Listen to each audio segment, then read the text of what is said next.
4 ঘন্টা ধরে দাঁড়ানো আছে 4 ঘন্টা। আচ্ছা আর কতটুকু ওয়েট করব বলেন? ঠিক আছে ওনারা জানাবে না, এটা ম্যাজিস্ট্রেট এসে জানাবে। এগুলা কি মানে ফাইজলামি জনগণের সাথে? আমাদের কি কোনো বিআরটিসি গাড়ি দিয়ে কিছু লোক পাঠা দিলে কি উপকার হবে আপনার? আমি আপনাকে একটা গাড়ি দিয়ে সাপোর্ট দিচ্ছি আপাতত, আপনি বাকি গাড়িগুলো নিয়ে আসতে বলেন। শেষ করছে গাড়ি কয়টা আসবে বলে উনি জানে না, ম্যাজিস্ট্রেটের কাছে খবর নিতে। ম্যাজিস্ট্রেট সাহেব কি গাড়ির খবর রাখে? গাড়ির রাস্তায় কোন জায়গায় আছে? কাউন্টারের একটু লোক ডাকেন। ওনারা কোথায় ওনারা? একটু ডাকেন, উনি গেছে ম্যাজিস্ট্রেটের কাছে গাড়ির খবর নিতে।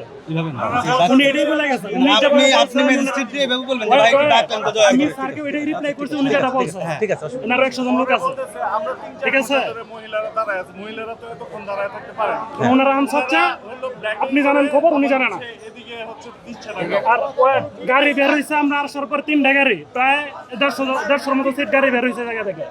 লাইন থেকে লোক কমছে সর্বোচ্চ হাতে করে 20টা। বাকিটা এগুলো কোথায় গেছে? এটা একটু আনসার আপনি দিবেন আজকে আমাদের। ঠিক আছে ঠিক আর আছে গাড়ির খবর কি আপনারা রাখেন নাকি ওনারা রাখে? একটু ধৈর্য ধরেন, আমি আসলে ওদের লোক কোথায় আছে আমি একটু দেখে আগে ওদের সাথে কথা বলবো। এটা নেত্রকোনায় যাচ্ছে না এই গাড়িটা? ওনাদের নাকি অনেক হেড অন করে গেছে। একটু ধৈর্য ধরেন, আমি গাড়িগুলো ওদের গাড়ি কোথায় আছে কি অবস্থা আছে আমি খবর নিয়ে ওদের সাথে কথা আপনি বলছি। নিবেন ভালো কথা। এখন ওনাদের আজকে এরকম হওয়া উচিত যে ম্যাজিস্ট্রেট খবর দেন, আমরা জানি না। হ্যাঁ, কথা তো বলতে দিবেন, নাহলে উনি আসে হবে এটা কি? এগুলা কি মানে ফাইজলামি জনগণের সাথে? 4 ঘন্টা ধরে দাঁড়ানো আছে 4 ঘন্টা। আচ্ছা আর কতটুকু ওয়েট করব বলেন? ঠিক আছে একটু অপেক্ষা করে আমি ওদের সাথে কথা বলছি, আমি কথা বলছি। অলরেডি 3 ঘন্টা হয়েছে, প্রয়োজন আর 1 ঘন্টা দাঁড়াবো। যদি এরকম উত্তর দিলে তো জনগণ খেপে যাবে। শুনেন ঈদ লাগছে মনে খুশি জোয়ার সবখানে, আর ঈদ লাগছে মনে ঠিক আসবে মানে সবখানে।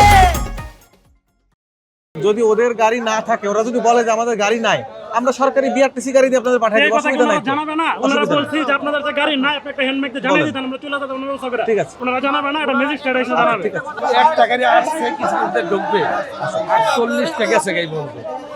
এখন এনারা বোঝার চেষ্টা করে না, তাহলে আমি কিভাবে টিকিট দিয়ে লাভ আছে? আমাদের কি কোনো বিআরটিসি গাড়ি দিয়ে কিছু লোক পাঠা দিলে কি উপকার হবে আপনার? যদি বলেন তাহলে আমি আমার বিআরটিসি কোনো অভিযোগ নেই, আপনি পাঠাইলে কিছু পাঠাই দেন, আমার সমস্যা নেই। না, যদি মনে করেন যে তাহলে আপনার কোনো তাহলে এখন কর্মকর্তা জানান আপনি?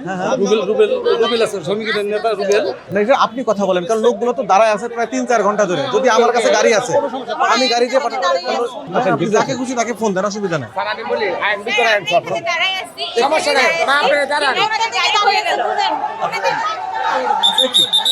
দ্রুত আপনি কথা বলেন, কারণ আমি গাড়ি লাগাই দিতে বলি, তা নাহলে পরে আপনি এখান থেকে মানে প্রয়োজনে আমাদের বিআরটিসির লোক বসে আপনি এই জায়গায় কথাটা কার সাথে বলতেছেন? একজন সিন্ডিকেটের দালাল না কার সাথে কথা বলতেছেন? আপনার ভাই এই আপনি একটু গ্রুপের নিউজ দেখেন না, কোনো হেল্পলাইন গ্রুপের। আপনি আমি স্যারের সাথে কথা বলতেছি, আপনার সাথে আমি কোনো কথা বলিনি। উনি পুরো ভাইরাল লোক কিন্তু প্রত্যেকদিন দাঁড়ায় থেকে হাত বের করে টিকিট বের করে আর সেল করে। এই যে আমি আপনার চেক প্রমাণ দেখালাম। আপনি একটা টিকেট দেখান। ঠিক আছে, কথা বলার দরকার নেই, আপনি কথা বলার প্রয়োজন নাই। ভাইরাল পারসন কিন্তু। এই যে একটু স্যার দেখেন স্যার টিকিট সেল করছে, গাড়িতে যাত্রী উঠছে, টাকা বেশি নাই, যাত্রীরা গাড়ি থেকে নামিয়ে দিচ্ছে। এই যে মহিলা একটু ধৈর্য ধরেন, একটু অপেক্ষা করুন। আপনাদের যে গাড়িগুলো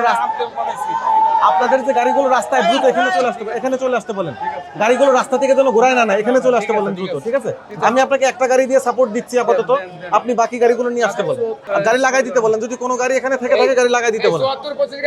আর এখান থেকে কাউন্টারের বাইরে কোনো যাত্রী নিয়ে অন্য জায়গা থেকে উঠবে না, সবগুলো গাড়ি এখান থেকে ফিল আপ করে এখানে ছাড়বে।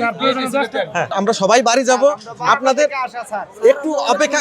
এতক্ষণ তো আমি ছিলাম না, আমি তো কথা বললাম। এখন এদের গাড়ি বাইরে আর যাবে না, যেগুলো রাস্তায় আসতেছে সব এখানে ঢুকবে। আর আমরা মালিক সমিতি বেশি টিকিট পাই, আমরা তো টিকিট কম পাই। টিকিট 20 টাকা মধ্যে আমরা পাই 5 টাকা। না, এখানে সবাই ফোন ধরে দেয়। একজনের নেতা মালিক সমিতি মানে টিকিট দাও দেখছো এই যে আমরা 5টা টিকিট পাই। একটু লাইনে গিয়ে দাঁড়ান, সবাই লাইনের বাইরে কোনো টিকিট দিবে না। টিকিট 400 করে ভাড়া দিয়ে বসাই দিই। সমস্যা গাড়ি সুপারভাইজার ভাড়া কেটে ফেলাইলো তারা। সেটা সমস্যা নেই। আপনি গাড়ি আনে, আপনি সিরিয়ালি এখান থেকে সিরিয়ালি আর সিরিয়ালের বাইরে কোনো লোক দিয়েন না।